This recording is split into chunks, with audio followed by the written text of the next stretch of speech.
ॐ अज्ञानतिमिरान्धस्य ज्ञानाञ्जनशलाकया चक्षुरुन्मीलितं येन तस्मै श्रीगुरवे नमः।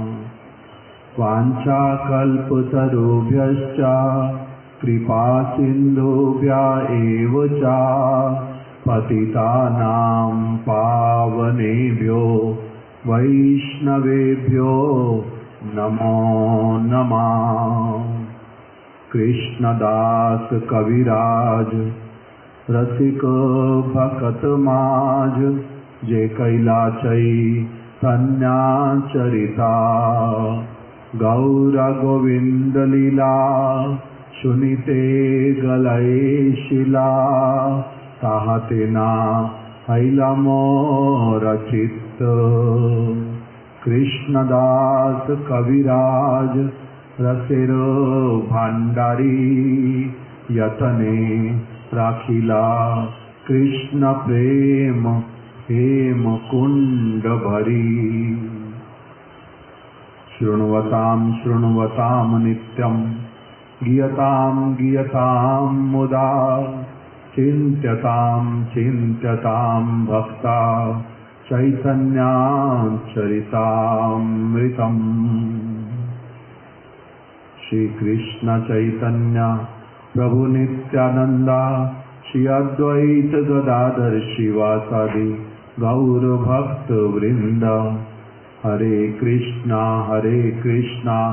कृष्णा कृष्णा हरे हरे, हरे राम राम राम हरे हरे।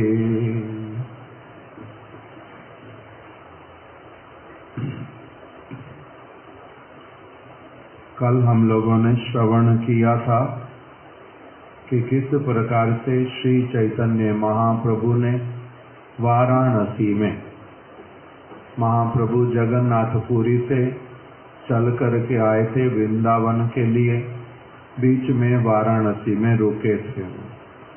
वो तो सभी स्थानों पर ही क्या करते थे, कीर्तन कथा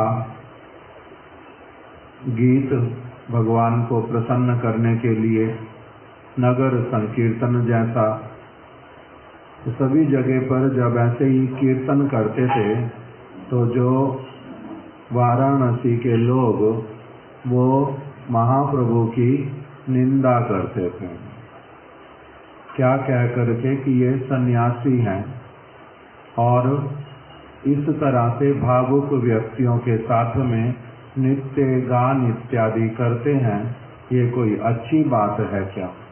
इस प्रकार से कह करके महाप्रभु की आलोचना करते थे। उन्होंने क्या कहा था, काशी में, काशी वाराणसी एक ही स्थान का नाम, बनारस तीनों नाम एक ही स्थान के। वृंदावने जाइते प्रभु रहिला काशी से, वृंदावन के लिए जब चले थे जगन्नाथपुरी से, पहले काशी बीच में आया था, वहाँ पर रुके महाप्रभु कुछ समय के लिए, और मायावादी जो सन्यासी थे, लोग थे, वो उनकी निंदा करने लगे। क्या कहने लगे, सन्यासी होइया करेन गायन नाचन। ये सन्यासी होकर के क्या करते हैं, गान करते हैं। गान किस चीज का, कृष्ण के कीर्तनों का, ये गायन करते हैं। और नाचन, नाचन मतलब नृत्य करना, नृत्य करते हैं। ना करे वेदांत श्रवण, करे संकीर्तन, ये केवल संकीर्तन ही करता रहता है, बैठ करके कभी वेदांत का जो श्रवण है वो नहीं करता। वेदांत का श्रवण मतलब, वेदांत एक शास्त्र है, वेद, और वेदों का जो वेद का अंत, मतलब कि वेद का, जैसे दूध का अंत क्या होता है, घी। दूध, दूध से दही, दही से माखन, माखन से घी, और फिर वही घी के रूप में ही वो सब्जी में हो, हलवे में हो, मिठाई में हो, वो फिर व्यवहार होता है। तो इसलिए जैसे दूध का जो अंत है उसका नाम क्या हुआ? घी। उसी प्रकार से वेदों में जो सारी बातें बतलाई गई, जो सार निकलता है उसका, वेदों का अंत में जाकर के जो सारा सार निकलता है उसका नाम है वेदांत। दूध का अंत घी, वेद का अर्थ उसका, वेद का जो अंत उसका नाम क्या कह दिया? वेदांत। तो उसी वेदांत को ही क्या करते हैं सभी लोग, सन्यासी लोग, मायावादी सन्यासी, वो उसको पाठ करते हैं, सुनते हैं, बार बार उसको बैठ करके सुनते हैं। अभी जो महाप्रभु कर रहे हैं कीर्तन, कृष्ण का गायन और आनंद में भर करके प्रेम से नृत्य कर रहे हैं जो, वो क्या है फिर? उस वेदांत का भी जो फिर सार अति सार, वो वाला कार्य महाप्रभु कर रहे हैं। किंतु उनको वो बात समझ नहीं आई। उनको कहाँ तक समझ आता था? घी तक समझ आता था। उस घी का किस किस प्रकार से उपयोग हो सकता है, उनको एक दो प्रकार के उपयोग के अतिरिक्त और किसी प्रकार का उपयोग नहीं आता था। इसलिए उन्होंने क्या करना प्रारंभ किया? महाप्रभु का निंदन किया। क्या कह करके? कि ये सन्यासी होकर के कोई साधारण व्यक्ति करे, भावुक लोग करें, तब भी समझ आता है। अब ये क्या बन गए हैं? सन्यासी। इनको तो कैसा होना चाहिए? एकदम से गंभीर। उसके लिए प्रभुपाद जी ने एक वचन बोल दिया, शंकर कथित, अर्थात शंकराचार्य जी के द्वारा कथित एक वचन है। उन्होंने क्या कहा है? वेदांत वाक्येषु सदा रमन्ता कोपिनवंता खलु भाग्यवंता। इसका अर्थ क्या है?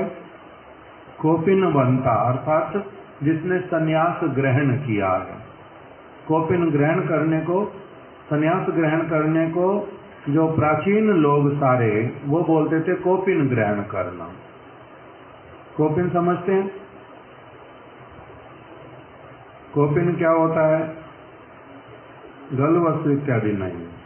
कोपिन मतलब लज्जा निवारण के लिए, लिंग को ढकने के लिए जो एक वस्त्र, वो भी जितना छोटे से काम चलता उतना लेकर के जो व्यवहार में लाया जाता और किसी चीज की तरफ ध्यान नहीं देते, उस वस्त्र को कहते हैं कोपिन। और उसका एक होता है डोर, जिसको बांध करके वो लज्जा निवारण करते हैं, इसको कहते हैं कोपिन।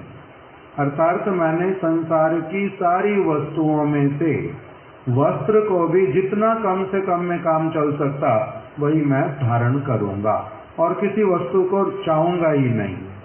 इसको कहते हैं फिर कोपिन धारण करना। हम लोग जब पहले इस्कॉन में आए तो वहां पर सभी लोग कोपिन ही पहनते थे, तो हम लोग कोपिन पहनते, अपना कोपिन पहनना शुरू कर दिया, अपने आप कोपिन बना लेते हैं। डोर कैसे बनानी पड़ती है उसका नियम है, जिसका जितना बड़ा हाथ, ये वाला, इसको क्या कहते पता नहीं, हाथ का जो ये ग्रिप बनेगा इतने साइज का आपका डोर होना चाहिए, इतने साइज का होगा डोर। और जो कोपिन बनेगा उसका साइज क्या होगा? वक्ष स्थल को मिला करके जितना आपका कपड़ा बनेगा उतने का कोपिन बनाना। तो वो अपने आप से जो भी कपड़ा अपना धोती कुर्ता होता, धोती में से कपड़ा साइड से बचता है उसी को लेके कोपिन बना लेते। अभी कुछ सालों तक ऐसे करता रहा। उसके बाद में फिर हरिनाम हुआ, दीक्षा हुआ, गुरु महाराज जी के मठ में रहने लगा। अब पुरी में रहते हैं तो वहां पर लोग एकदम बोलते हैं कि ये नया नया व्यक्ति कोपिन धारण करने लग गया, कोपिन धारण करने लग गया। समझ ही ना आए कि ये क्या बोलते हैं, उस तरह का कुछ सुना नहीं था पहले। तो फिर मैंने पूछ लिया, मैंने कहा आप लोग बार बार ये क्यों बोलते हो कोपिन धारण, कोपिन? तो क्या हुआ, कोपिन में कोई दोष है? तो कहते कोपिन गुरुदेव से लेना पड़ता है, कोपिन गुरुदेव से लेना पड़ता है, अपने आप से पहनना शुरू नहीं करते, कोपिन गुरुदेव से लेना पड़ता है। तो उनका कोपिन का अर्थ था सन्यास, हमारे को वो पता ही नहीं। तो ठीक है, गुरुदेव से लेना पड़ता है। तो अब क्या करना चाहिए? तो कहते गुरुदेव को कहो, अगर देंगे तो तुम पहनना, नहीं तो इसको नहीं पहनना, फिर कोपिन नहीं पहनना। अभी जो धोती पहनते हैं लांग वाली, वो वाली पहनना, कोपिन नहीं पहनना। ठीक है। तो मैं गुरु महाराज जी को जाके बोल दिया, गुरु महाराज मेरे को कोपिन ही दे दो, हमारा तो अभ्यास है कोपिन पहनने का। वो बड़ी जोर जोर से हंसते, कोपिन पहनने का अभ्यास है, ये क्या होता है? क्योंकि उनके अनुसार कोपिन का अर्थ क्या था? संन्यास। तो मैं उनको कह रहा हूँ गुरु महाराज कोपिन दे दो, आप तो क्या मेरे को अभ्यास है। तो बड़े तो बड़ी जोर जोर से हंसते हैं। तो फिर उन्होंने पूछा कि अभ्यास है का मतलब क्या? तो मैंने कहा मैं तो बहुत सालों से पहनता हूँ कोपिन। तो बोलते हैं कि बाबा ये सब मेरे को नहीं पता, तुम बहुत सालों से पहनते हो नहीं पहनते हो। कोपिन अभी तुम्हें नहीं मिलेगा, तुम बिल्कुल नया नया, अभी कोपिन दे देंगे तुम तो पता नहीं क्या करोगे।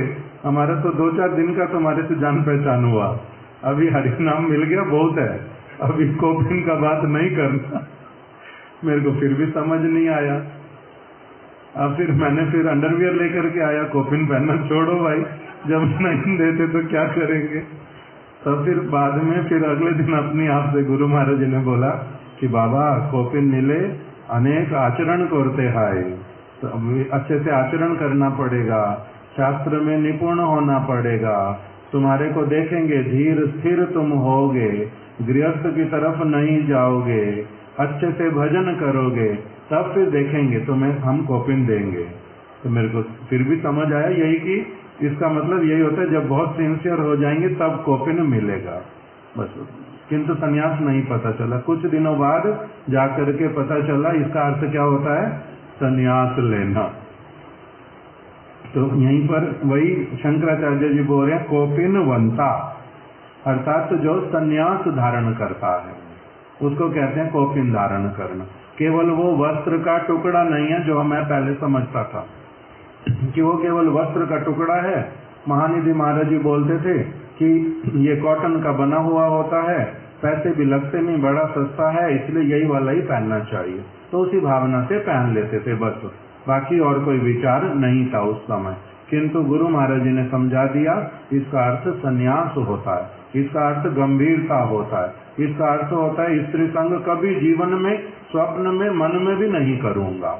उस प्रकार का जब योग्य व्यक्ति होता है तब वो कोपिन धारण करता है, उस प्रकार से बता दिया।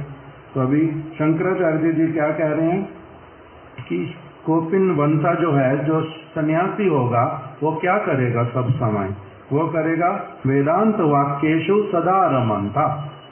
वेदांत के जो वचन है उसी में वो सब समय रमा हुआ रहेगा, उसी में रमण करेगा। वेदांत के वचनों को, वेद का जो अंत, वेद की जो सार वस्तु, उसी का ही पुनः पुनः पुनः पुनः उसमें क्या सुनेगा बोलेगा, सुनेगा बोलेगा, मनन करेगा, उसी के साथ में रहेगा। वेदांत वाक्येषु सदा रमंता कोपिन वंता खलु भाग्यवंता, इसी को ही परम सौभाग्यवान मानते हैं। शंकराचार्य जी ने ये लिखा है। तो अभी इस ये वाला लक्षण ना देख करके महाप्रभु सन्यासी हैं, महाप्रभु ने वेश कैसा वाला लिया हुआ, सन्यासी वाला। अब उन सबको पता भी है कि इन्होंने सन्यास किससे लिया, केशव भारती से, और कोपिन धारण करता है, और फिर वेदांत किंतु ये पढ़ता नहीं, और इधर उधर सब जगह का क्या करता रहता है, कीर्तन करता रहता है। तो इसीलिए उनको क्या मिल गया, ये विचार उनके मन में आया कि इनमें तो सन्यासी वाले लक्षण नहीं है।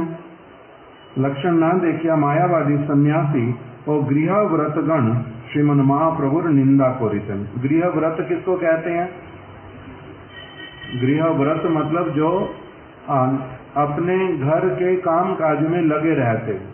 उन लोगों ने भी थोड़ा थोड़ा कुछ शंकराचार्य जी की बात को सुना हुआ था, उन लोगों ने भी इनका निंदा करना प्रारंभ कर दिया कि ये काहे का सन्यासी, ये काहे का बाबा, उस तरह का। तो उसी में लिख रहे हैं प्रभुपाद जी, सन्यासी त्रयात्रिक अर्थात गान नर्तन और वादन कार्य परित्याग कोरिबेन। जो साधारण मत है, ये स्मृति शास्त्रीय विधिर अनुकूल है। स्मृति शास्त्र में लिखा हुआ है कि जो व्यक्ति सन्यासी बनेगा वो क्या करेगा, वो त्रैयात्रिक नहीं होगा। त्रैयात्रिक मतलब 3 प्रकार की यात्राएं, 3 प्रकार से लोगों को जो आनंद मिलता है। यात्रा शब्द का अर्थ होता है आनंद, महोत्सव आनंद। तो जो आनंद है 3 प्रकार का आनंद, जो साधारण लोग जिस वस्तु में आनंदित होते हैं, कौन कौन से? गान में, नृत्य में और वादन में। वादन मतलब वाद्य यंत्र, बजाने वाला कोई भी, वीणा, मृदंग, करताल, बांसुरी, ये सारे के सारे क्या हैं? वाद्य यंत्र, वादन। तो स्मृति शास्त्र कहता है कि जिस व्यक्ति को सन्यासी बनना, वो इस प्रकार के जो वादन वाले यंत्र, इनको परित्याग कर देगा। वो नर्तन इत्यादि का परित्याग करेगा और गान का भी परित्याग करेगा। किंतु स्मृति शास्त्र जो ये 3 निषेध करता है, किसके लिए? कि साधारण जगत के लोग किसी का पुत्र होने पर, किसी का विवाह होने पर, किसी को धन संपत्ति मिलने पर, किसी का नया घर होने पर जो ये गान करते हैं, नृत्य करते हैं और वादन इत्यादि बैंड बाजा बजाते हैं, इस सारी चीज को सन्यासी नहीं करेगा। ये स्मृति शास्त्र ये वाली बात बोल रहा है। और मायावादी सन्यासियों ने क्या कर दिया, इसका अर्थ कि ये किसी के लिए भी नहीं कर सकते। भगवान के लिए क्या गान होता है, भगवान के लिए क्या वाद्य यंत्र होते हैं, उनका उस प्रकार का उन्होंने विचार किया। जब स्मृति शास्त्र में लिखा सन्यासी क्या करेगा, ये 3 काम नहीं करेगा, त्रैयात्रिक। तो ये महाप्रभु किंतु क्या बना, ये सन्यासी भी हुआ और साथ साथ में क्या करता है, नृत्य भी करता है, गान भी करता है और वाद्य यंत्र भी बजवाता है। इस चीज को देख करके उनको शास्त्र की बात से इसका विरोध लगा। क्यों? क्योंकि उनका यहीं तक ही शास्त्र का भावना था, इसलिए उन्होंने महाप्रभु का निंदा किया। महाप्रभु के शंकर मायावाद श्रवण कोरी से ना देखिया। महाप्रभु को उन्होंने देखा कि ये जो वेदांत का शंकर भाष्य, मतलब शंकराचार्य जी ने जो उसकी व्याख्या की है, लिखा किसने है वेदांत को? श्री वेद व्यास जी ने। वेद का 4 विभाग उन्होंने किया, वेदांत को भी उन्होंने ही लिख दिया कि वेदों का वास्तविक सार वस्तु क्या है, ये भी उन्होंने ही लिख दिया वेदांत को। किंतु उसके ऊपर फिर अपनी कमेंट्री लिखी है, टीका लिखी है। टीका कमेंट्री का अर्थ होता है व्याख्या करना, उसकी व्याख्या कर दी। जैसे क्रिकेट के खेल में कमेंटेटर होता है, वो क्या करता है, खेल एक तरफ चल रहा है और वो उसको देख करके अपना कमेंट्री देता रहता है, उसी की उसी बात को जो वहाँ चल रही है वही बात वो बोलता रहता है। अभी ये व्यक्ति बॉल फेंकने जा रहा है, इस व्यक्ति ने अभी 4 रन बनाए, जो भी वो बोलता रहता है, साथ साथ बोलता है। इसको जो जो चीज चल रही है उसी को बोलने वाले को क्या कहते हैं, कमेंट्री देना। उसकी व्याख्या करता है, जो देख रहा है उसको बोलता है। इसी प्रकार से वेदांत की कमेंट्री लिखी किसने? शंकराचार्य जी ने। शंकराचार्य जी ने वेदांत की कमेंट्री लिखी। कमेंट्री लिखने का मतलब क्या हुआ, व्याख्या लिख दिया। जो वहां पर लिखा हुआ उसका खोल करके बड़ा विस्तार से व्याख्या लिखा। जो उन्होंने व्याख्या लिखी उसी का नाम ही क्या है, शंकर भाष्य। शंकराचार्य जी के द्वारा दिया गया भाष्य व्याख्या, उसमें उनकी किंतु भूल हो गई। जैसे कमेंट्री देने वाला व्यक्ति जो होता है उसकी कहीं पर भूल ना हो, ये कभी संभावना हो ही नहीं सकती, ये तो नहीं है ना। कभी कभी भूल कर बैठते हैं, कमेंट्री देने वाले भी भूल करते हैं, आंखों से देख भी रहे हैं, खेल के विषय में जानते भी हैं, कभी कभी भूल करते हैं। क्यों भूल करते हैं? क्यों भूल करते हैं? जानबूझ करके भी करते हैं कभी कभी। अंग्रेजी में बोलते हैं बायस्ड होकर के। उनके देश की टीम थी, उन्होंने कोई गड़बड़ कर दी या हारने वाले थे। अब ये कमेंटेटर जो है उसके मुख से निकल नहीं रहा उनका जो भूल है, इसलिए ये क्या करता है, बायस्ड होकर के वो वाली बात को गोलमोल कर जाता है। जहाँ पर अपने लोगों की कमी बतानी पड़ेगी वहां पर क्या कर जाता है, गोलमाल कर जाता है, बात को लीपा पोती कर देता है, जिससे केवल मात्र जो बहुत चतुर कमेंटेटर दूसरे होते हैं वो तो इसकी बात पकड़ लेते हैं कि इसने यहाँ पर क्या किया, अपनी टीम अपने देश के लोगों का साथ देने के लिए इसने बात को इधर उधर से घुमा फिरा दिया, वो पकड़ते हैं। साधारण लोगों को पता नहीं चलेगा। जो कमेंटेटर छोटी छोटी चीज को, बारीकी को इधर से उधर कुछ कर देता है, वो किसको पता चलती है फिर बात, जो उससे भी अच्छा एक्सपर्ट होता है, जो उसके जैसा होता है, अथवा जो खेल को अच्छे से जानता है, वो भी देख रहा है तो वो पकड़ लेता है कि भैया इसको बोलते हैं रिव्यू करना। जब वो रिव्यू करते हैं दूसरे लोग, वो बताते हैं कि इसने कहाँ कहाँ पर बिल्कुल ठीक करता रहा और किस जगह पर आकर के इसने क्या किया, मोह में पड़ के, अपना अपमान समझ के, अपने लोगों का साथ देने के लिए इसने बीच में ये कमेंट्री में गोलमाल कर दी, गड़बड़ कर दी। उसी तरह से शंकराचार्य जी ने कमेंट्री तो लिखी वेदांत सूत्र की, किंतु उसमें क्या किया, कुछ गड़बड़ कर दी।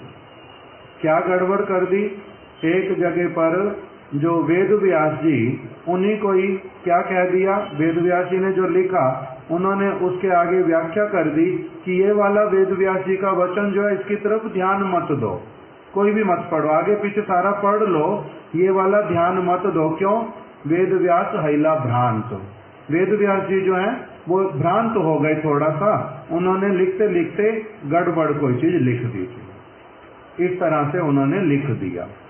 अब ये लिख तो दिया, कौन मानेगा इसको, जिनको कुछ भी नहीं पता चलता, उन्होंने साधारण रूप में मान लिया अपना कि हाँ हाँ ठीक है, शंकराचार्य जी कह रहे, इतना बड़ा व्यक्ति कह रहा है, इतना बड़ा कमेंटेटर, इतना विद्वान, छोटी छोटी बातों को जानने वाला, इससे इसका कोई असुविधा ही नहीं। किंतु श्री मध्वाचार्य जी ने, श्री रामानुजाचार्य जी ने, जो वो भी क्या है, उनके जैसे ही धुरंधर कमेंटेटर, पूर्ण रूप में विषय वस्तु को जानने वाले, छोटी छोटी बारीकियों को, सब चीज को पकड़ने वाले, उन्होंने वहां पर वेद क्या कर लिया, शंकराचार्य जी को पकड़ लिया। ये क्या कर दिया गड़बड़ भाई, बीच में यहाँ पर किसके वचन की व्याख्या करते हैं, वचन के वेद व्यास जी के, उन वेद व्यास जी को क्या बोलते हैं, भगवान। फिर भगवान को तुमने क्या कह दिया, भगवान हो गए भ्रांत एक वचन में, इस वचन को छोड़ दें। भगवान भी कभी भ्रांत होता है क्या, क्या सिखा रहे हो तुम दूसरे लोगों को। ये मध्वाचार्य जी ने, रामानुजाचार्य जी ने, विष्णु स्वामी ने, निम्बादित्य ने, ये 4 कमेंटेटर हुए, इन्होंने अच्छी तरह से उनको वहां पर पकड़ लिया कि यहाँ पर इन्होंने बहुत बड़ी भूल कर दी, आगे पीछे भी भूल की है, किंतु वो छोटी छोटी ऐसी वाली करी हैं चीजें जो आसानी से पकड़ में नहीं आएंगी, किंतु मन में चल कुछ और रहा है पहले से ही, इसलिए उन्होंने क्या किया, बीच में बहुत सारे स्थानों पर व्याख्या को गड़बड़ कर दिया, गड़बड़ किया बहुत जगहों पर, किंतु इस जगह पर गड़बड़ भी नहीं कर पा रहे थे, क्योंकि वो वचन सूर्य की तरह बिल्कुल स्पष्ट थे, सूर्य के तेज की तरह, वहां पर कोई और अर्थ उसका निकल ही नहीं रहा था। तो इसलिए इनको कोई समझ नहीं आया कि उस जगह मैं व्याख्या कैसे दूं गड़बड़ वाली, तो इसलिए क्या कर दिया, सीधा और कोई उपाय नहीं देख के कह दिया इस वचन को ही निकाल ही दो वेदांत में से, कहो है ही नहीं, और क्या कह दिया, यहाँ पर वेद व्यास जी भ्रांत हो गए थे, इसको छोड़ दिया।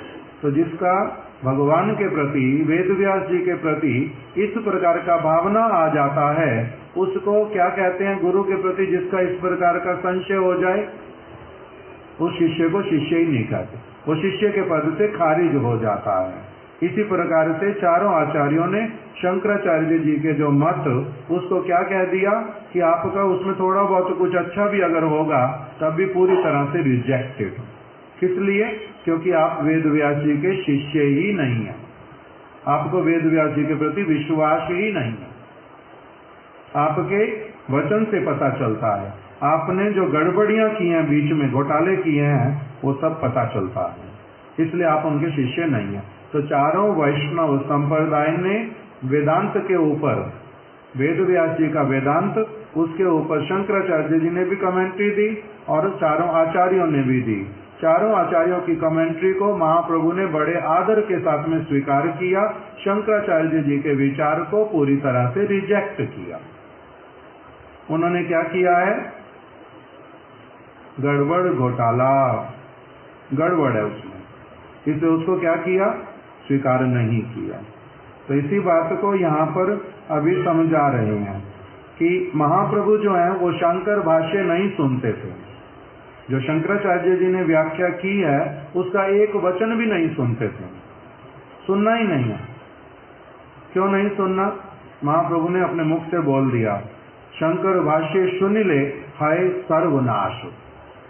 एक व्यक्ति का सद शिक्षा होता नहीं, उल्टा कुशिक्षा हो जाता है, उससे उसका सर्वनाश होता है। जैसे बच्चे को विद्यालय में भेजना, किस लिए भेजना? पढ़ने के लिए। मगर अगर बच्चे को वहां पर जाकर के वो बंदूक चलाना सिखाएंगे, कैसे किसी को मारना एकदम से वो सिखाएंगे, तो वो विद्या ना अविद्या?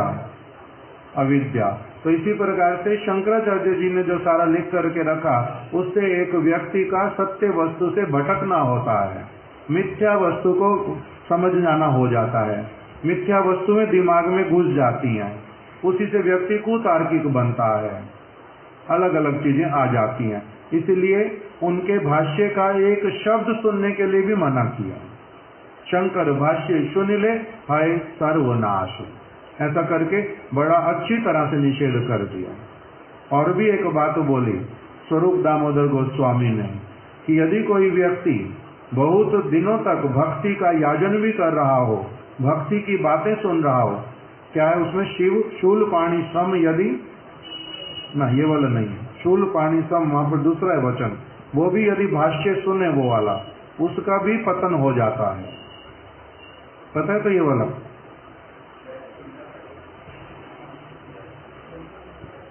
ना वही, उसी का मैं निकाल दूंगा अभी। उसमें आया यही वाला दूसरा वचन भी।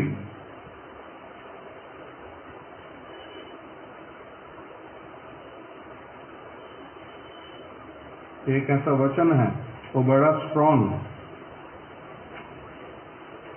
या तो इस जगह पर या फिर जहां पर भागवत आचार्य का अंत्य लीला पंचम, निकालो क्या आता आपका?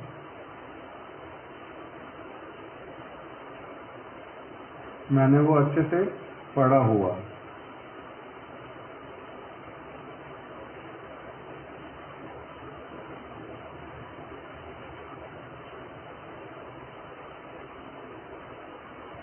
कौन से प्यार देखा आपने? प्यार कौन सा देखा?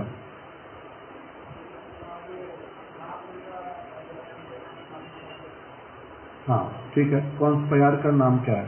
प्रारंभ कहाँ से? संख्या बताओ। 154 14। कवि कहे जगन्नाथ सुंदर शरीर, कैली सर्वनाश, दुई छाई, भगवान आचार्य। वही भगवान आचार्य वाला प्रसंग आ गया ना, कल निकाल करके दिखा दूंगा, अभी समय चला जाएगा। तो ऐसा वाला वचन है, बड़ा गंभीर कह करके एकदम से, कि शंकराचार्य जी का फिर जो वचन, उसका एक शब्द भी सुनना नहीं कभी भी। और बड़े अच्छे से बताया कि कोई यदि भक्ति का भी याजन बहुत समय तक करता है, वो भी यदि शंकर भाष्य को फिर सुनने लगे, उसकी मति में भ्रम आ जाएगा। इस प्रकार के उनके वचन। तो जैसा भी हो, तो महाप्रभु को उन्होंने जब देखा कि ये क्या कर रहे हैं, शंकर भाष्य सुनते नहीं है बैठ करके, और दूसरी तरफ से कृष्ण गान आदि में मस्त हो जाते हैं, प्रेम से भर करके नित्य करते हैं। ये सब देख करके काशी के जो सन्यासी वो क्या कहने लगे, ये सन्यासी ऐसे वाला लगता है, सन्यास धर्म संन्यास धर्म में अनभिज्ञ, ये संन्यास के विषय में कुछ जानता नहीं है, ऐसे ही केवल भावुकता में आकर के वस्त्र इत्यादि पहन लिए। इस प्रकार से कहने लगे मूर्ख सन्यासी निज धर्म नहीं जाने। ये मूर्ख सन्यासी है, ये अपने धर्म के विषय में किसका क्या कर्तव्य क्या नहीं कर्तव्य ये उसके विषय में कुछ जानता ही नहीं है। भावुक हो या फेरे भावुकेर सने, ये भावुक होकर के भावुकों के साथ में ही घूमता है। मेरे को मन में आता है जी, इसी में भी हो सकता है अंत में महाप्रभु के साथ बात, नहीं इसमें भी नहीं आया।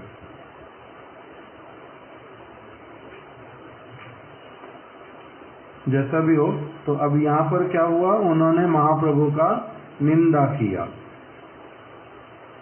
क्या कहने लगे, ये मूर्ख सन्यासी है, अपने धर्म के विषय में नहीं जानता है, भावुक होकर के भावुकों के साथ में इधर उधर ये घूमता है। ये सब सुन करके महाप्रभु ने क्या किया, ये सब सुन करके महाप्रभु ने क्या किया, कल हमने सुना था ये सारा प्रसंग। महाप्रभु जो है केवल मंद मंद मन के भीतर में मुस्कुराने लगे, उनको कोई वचन ही बोला नहीं, कोई इसका जो उत्तर देना चाहिए ऐसा वाला भी समझा ही नहीं। महाप्रभु ने आवश्यक उत्तर दिया ही नहीं कुछ भी, और वहां से फिर कहाँ चले गए, उनका उपेक्षा कर दिया। उपेक्षा करना क्या होता है, अनदेखा करना, अनसुना करना, अनसुना कर दिया। ये किसका, ये कौन कर सकता है, जो बहुत बुद्धिमान वो कर सकता है। इसलिए अंग्रेजी में एक कहावत है, अंग्रेजी में कहावत है, silence is the best, silence is the best, silence is the best answer to all stupid questions.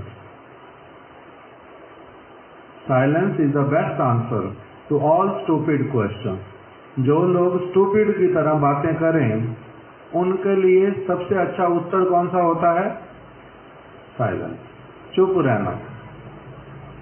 कोई व्यक्ति पागल की तरह जो मन में आया वही बोले तो उसके लिए उत्तर क्या देना होता है, साइलेंस, शांत रहना, चुप रहना। Silence is the best answer to all stupid question. उसी प्रकार से महाप्रभु ने क्या किया, ये जो भी बोलते हैं बोल दिया, और उल्टा महाप्रभु के मुख पर हंसी आ गई और कुछ किया ही नहीं, उपेक्षा कर दिया उनका। उपेक्षा किसका किया जाता,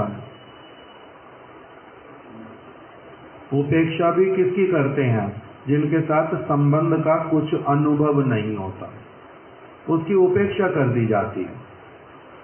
उपेक्षा करना भी एक प्रकार का क्या है, अकृपा।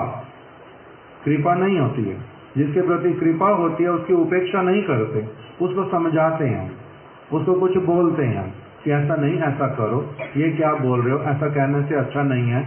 किंतु उपेक्षा करने का अर्थ उनके प्रति मन ही नहीं जाता, उनके ऊपर कृपा ही नहीं होती। एक समय में तो महाप्रभु ने ऐसा किया, उपेक्षा करके कहाँ चले गए, वाराणसी से मथुरा, वृंदावन, गोवर्धन, ब्रज में बहुत समय तक रहे, कुछ समय तक।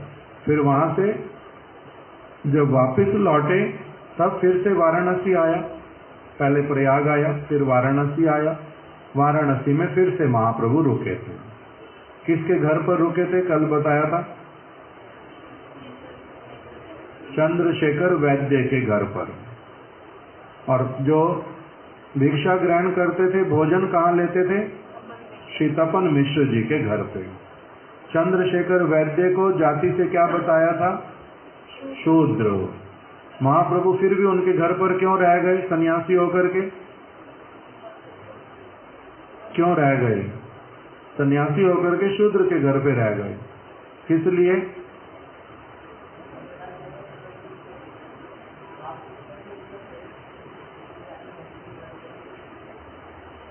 वहां पर बतलाया, महाप्रभु ने इसी सिद्धांत को स्थापित किया इस जगत में आकर के कि जाति कुल इत्यादि से कुछ नहीं होता, ये केवल शरीर के परिचय है।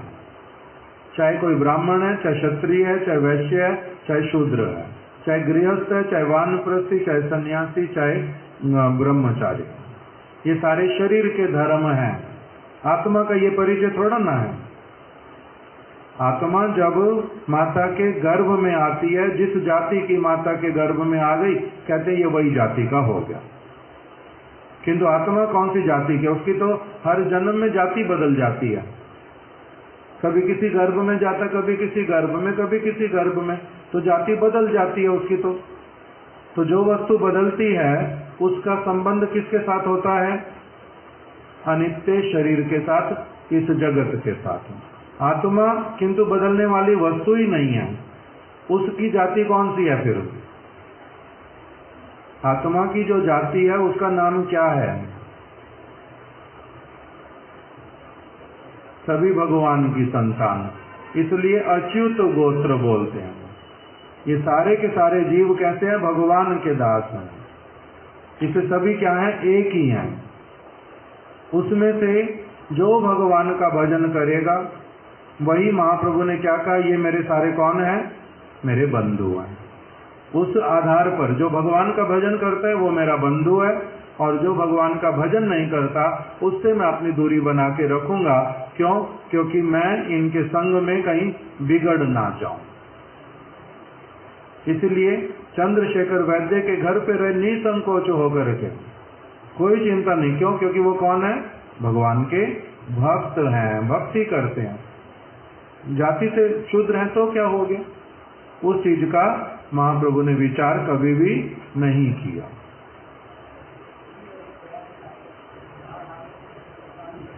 हाँ, यही वाला मेरा कहने का था। कौन सा नंबर? अंत्य लीला द्वितीय परिच्छेद, यही वाला ही था। अंत्य लीला द्वितीय 96। देखो क्या कह दिया। वैष्णव हैया जेबा शारीरिक भाष्य सुने। शंकराचार्य जी का भाष्य जो है उसको साधारण रूप में तो क्या कह देते हैं? शांकर भाष्य। किंतु उन्होंने अपने भाष्य को एक नाम दिया है। उस भाष्य का नाम है शारीरक भाष्य। जैसे चैतन्य महाप्रभु के भक्त बलदेव विद्याभूषण प्रभु, उन्होंने वेदांत के ऊपर टीका लिखी। उन्होंने क्या नाम दिया? गोविंद भाष्य। मेरे को भगवान गोविंद देव ने जो बुलवाया, जो लिखवाया, मैंने वो लिख दिया। इसे नाम दे दिया गोविंद भाष्य। शंकराचार्य जी ने अपने भाष्य को नाम क्या दिया? शारीरक भाष्य। तो इसलिए यहाँ पर लिखा हुआ आया, कविराज गोस्वामी की लेखनी में बोल रहे हैं मेरे हिसाब से स्वरूप दामोदर गोस्वामी। स्वरूप दामोदर गोस्वामी, एक व्यक्ति आया था वाराणसी से, वो थे भगवान आचार्य के भाई। उनको उपलक्ष्य करके कह रहे हैं, वैष्णव हैया जेबा शारीरिक भाष्य सुने। वैष्णव होकर के जो व्यक्ति शंकराचार्य द्वारा रचित शारीरक भाष्य को सुनता है, सेव्य सेवक भाव छाड़ी आप नारे ईश्वर माने। उसके मन में क्या घुस जाता है कि मैं ही ब्रह्म हूँ, मैं ही भगवान हूँ। उसके मन में ये घुस जाता है अच्छी तरह से। और उसके मन से हजार उसके मन में फिर ये डालने पर भी कि नहीं तुम सेवक हो, भगवान तुम्हारे सेव्य हैं, ये वो नहीं समझ पाता। कौन? जिसने क्या कर लिया? जिसने शारीरक भाष्य अच्छे से सुन लिया, उसके दिमाग में अच्छी तरह से क्या भर जाता है कि मैं कौन हूँ? मैं ब्रह्म हूँ, मैं भगवान हूँ और मैं सेवक हूँ, ये भूल जाता है वो। फिर इससे अगले वाले प्यार में बोल दिया महाभागवत। महाभागवत मतलब, महाभागवत का अर्थ क्या होता है? भक्तों में सर्वश्रेष्ठ, सबसे उत्तम जो महाभागवत कह रहे, वो महाभागवत कृष्ण प्राण धन जारो, जिनका कृष्ण प्राण धन जो है बन चुके हैं। ऐसा व्यक्ति जो भजन करते करते करते करते महाभागवत बन गया, कृष्ण के चरणों में प्रेम हो गया, कृष्ण जिसके प्राण बन गए, वो जगत में और कुछ नहीं करता, सब समय भगवान का भजन करता है। मायावाद श्रवणे चित्त अवश्य फिरे तार। ऐसे वाले व्यक्ति के कान में भी यदि मायावादी भाष्य चला जाए, उसका भी चित्त जो है वो फिर जाता है, उसके चित्त में भी भ्रम उत्पन्न हो जाता है। तो इसलिए कितना भयंकर शंकराचार्य जी ने कैसा जाल रचा, कैसा एक जंजाल छोड़ करके गए। कितने कितने लोग इसी में फंसते हैं, भूल सिद्धांत को पकड़ते हैं, ऐसे वाला जंजाल है वो। तो इसलिए किसके लिए निषेध किया? सुनने के लिए। कह रहे महाभागवत भी यदि हो उसको भी नहीं सुनना चाहिए। साधारण व्यक्ति का तो कहना क्या, बुद्धि जो है पूरी तरह से फिर जाएगी, उसको कभी नहीं सुनना चाहिए। इसलिए महाप्रभु सन्यासी होकर के, स्वयं भगवान होकर के, वो भी बैठ करके कभी भी शंकर भाष्य को बिल्कुल नहीं सुनते थे। शंकर भाष्य नहीं सुनते। क्यों? क्योंकि वो इस प्रकार का गड़बड़ घोटाला है बहुत बड़ा, जो ऐसी शिक्षा दे देता है एकदम से व्यक्ति का सर्वनाश कर डालता है। इसी बात को यहाँ पर ये वाली बहुत दिन पहले पढ़ी थी, भूल गया था अभी। मायावाद विषय तीव्र था। मायावाद का जो विचार शंकराचार्य जी का, वो विष के समान है, बड़ा तीव्र है, एकदम से प्रभाव डालता है और व्यक्ति के मन में क्या कर देता है, उसके श्रवण करने से पतन की आशंका अवश्यम भावी है। किसी ने गुरुदेव से प्रश्न किया था कि गुरुदेव, अगर प्रभुपाद जी ने, हमारे परम गुरुदेव श्रील भक्ति प्रज्ञान केशव गोस्वामी महाराज जी ने, रूप गोस्वामी, सनातन गोस्वामी जी ने अगर शंकर भाष्य सुना नहीं होगा, पढ़ा नहीं होगा, तो उसका खंडन कैसे किया? किसी चीज का खंडन करने के लिए उसके विषय में तो पहले अच्छे से जानकारी होनी चाहिए। तो उन्होंने भी सुना होगा, पढ़ा होगा, तभी तो उन्होंने खंडन किया है। तो गुरुदेव ने कहा था कि जो उस उद्देश्य से करता है, जिनका इतना ऊंचा अधिकार हो गया, जो अब साधारण भक्त नहीं है, केवल माँ भागवत भी नहीं है, वो अभी क्या हो गए हैं, संप्रदाय का संरक्षण करने का उन्होंने स्वेच्छा पूर्वक जो दायित्व ले लिया है, उस दायित्व को अपने ध्यान में रखते हुए शंकराचार्य जी के विचारों में भूल को पकड़ करके दिखलाने के लिए जब वो देखते हैं, उसमें कोई असुविधा नहीं होता। जैसे कोई कोई ऐसा वाला औषधि होता है जिसमें क्या करना पड़ता है, विष को भी लेकर के थोड़ा सा मिलाना पड़ता है। विष ऐसे तो लोगों को मार डालेगा, किंतु वैद्य जो होते हैं बड़े एक्सपर्ट, उनको पता होता है विष उसमें से क्या लेना, कितना लेना, जिसका लेने से हानि होएगा नहीं, उल्टा लाभ होएगा। तो इन लोगों ने क्या किया, उसमें से ऐसी ऐसी चीज जिसको बता देने से दूसरे व्यक्ति का लाभ हो जाएगा, मंगल होएगा, वो अमंगल के चंगुल से बच जाएगा, उन सारी चीजों को इन्होंने थोड़ा थोड़ा करके बतला दिया। यही बातें हम लोगों को तभी फिर पता चलती हैं। इस प्रकार का विचार इतना गंभीरता से बताया कि शंकर भाष्य, वेदांत भाष्य, ये मायावादियों का कभी नहीं सुनना। शारीरक भाष्य, उसका एक वचन साधारण व्यक्ति के लिए सुनने की आवश्यकता ही नहीं, नहीं तो वो मति को क्या कर देगा, एकदम से भ्रमित कर देगा। इसलिए महाप्रभु उसको कभी भी सुनते ही नहीं थे। और वहां के लोगों को क्या लगने लग गया, ये तो वेदांत शारीरक भाष्य नहीं सुनते, सन्यासी काय का, इसका तो उल्टा, ये तो मूर्ख है बिल्कुल, इसका मतलब भावुकता में सन्यास इसने ले लिया। ये सारी बातें कह करके उन्होंने निंदा किया। महाप्रभु ने उनका उपेक्षा किया और हंस करके वो मथुरा चले गए। अब जब दोबारा लौट करके आए, तब वहां पर उनका कैसे मंगल करने का कामना हुआ मायावादियों का, ये हमने कल प्रारंभ किया था, किंतु अभी फिर आगे नहीं बढ़े, कल इसको आगे श्रवण करेंगे। श्री चैतन्य चरितामृत की जय। श्रील कृष्णदास कविराज गोस्वामी की जय। श्रील प्रभुपाद की जय। श्रील गुरुदेव की जय।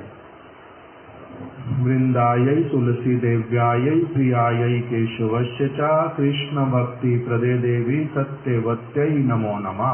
वाञ्छाकल्पतरुभ्यश्च कृपा सिन्धुभ्य एव च पतितानां पावनेभ्यो वैष्णवेभ्यो नमो नमः। अब शंकराचार्य जी कितना बड़ा नाम, उनके लिए भी क्या कहना पड़ता है, उनका एक भी चीज नहीं सुनना। उन्होंने जो कर दिया वो क्या था, गड़बड़ घोटाला, सारा गड़बड़ है। अब शंकराचार्य जी के कितने बड़े बड़े स्थान हैं, कितने सारे उनके लोग हैं, कितने उनके आचार्य हैं, अनेक पूरे भरे पड़े देश विदेश में, केवल भारत में नहीं है, देश विदेश में उनके विचार सारे शंकराचार्य जी वाले। हाँ, मायावाद, इसलिए इतना भयानक हो, बहुत गड़बड़।